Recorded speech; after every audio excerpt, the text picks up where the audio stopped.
everybody, John Franklin Reviewer here. So my next video that I like to talk about, or review to be exact, is a movie called Wonder Woman.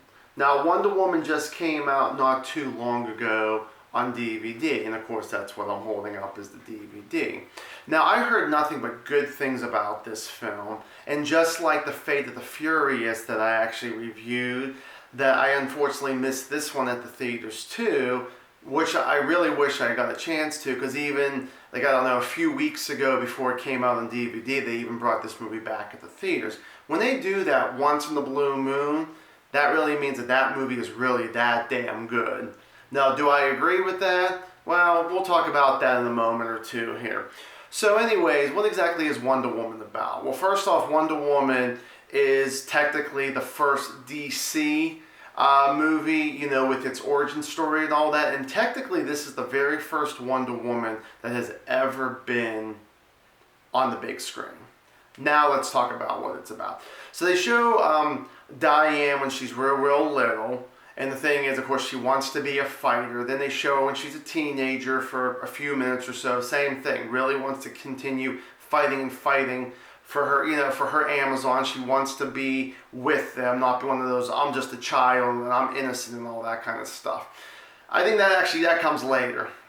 So anyways, the thing was that they show her, she's doing her training and all that, while there ends up being some problems. And what happens is she ends up like on the beach and all that, and she sees this plane going down. Well, that plane, the person who's piloting that is Chris Pine. Steve Trevor is his character's name.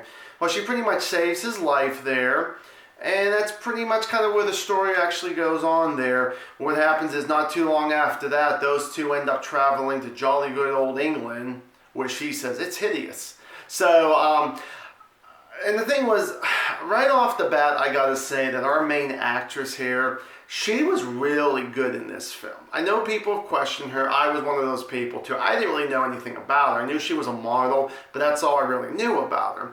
So the thing was, I'm thinking, yeah, Batman v Superman, she was so-so, but she really wasn't in it that much. But her, as the main character, she really does a good job with her dialogue. The action scenes are just outstanding, which I don't think I really use that word that much there.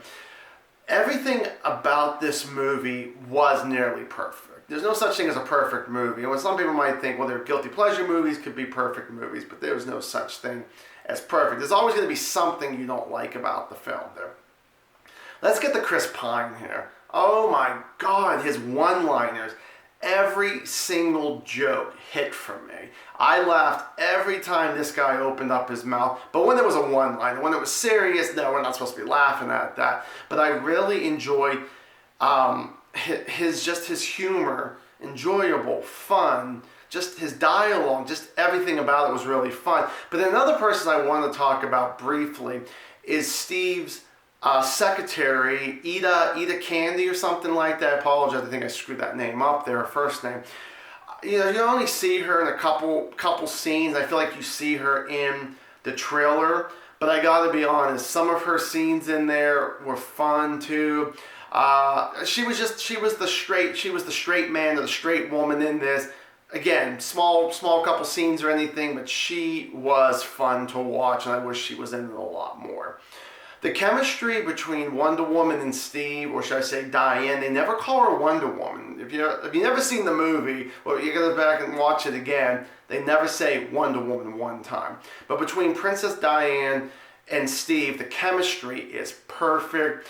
I gotta say, one of my favorite scenes, probably about a half an hour or so into the film, there's a boat scene with Steve and Diane talking about different things, talking about marriage and sleeping and all this stuff. And I mentioned about saying that when she was a kid, she didn't seem like that she was that innocent. But as an adult, you know, she wasn't like this a-hole or anything like that. She was really innocent. She didn't know what was going on most of the time or anything. She didn't know about, you know, what a watch was. She never saw a watch before and all that stuff. But you know what? I wouldn't say that, oh, chalk it up to she was dumb. She didn't know that stuff. She was on this island with her mother and all the Amazon women there.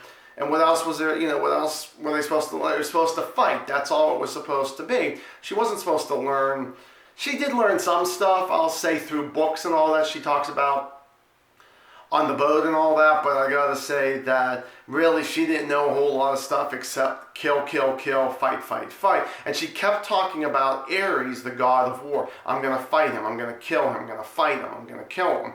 So, and the thing is that without giving anything away, you really don't see Ares that much in this film. You do, but not a whole lot. Again, I don't want to give anything away, spoiler-wise or anything.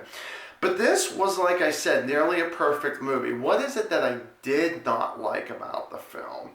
Well, what I really didn't like was there were some slow parts. Once they get into London and all that, there were some slow parts on that, some stuff that's like, well, okay, maybe you had to have it to a point, but then at the same time you could have taken it out. There would have been no problem one way or the other. Yes, this movie is clocked in at 2 hours and 21 minutes long. Originally, I actually heard this movie was supposed to be a half an hour longer, 2 hours and 50 minutes.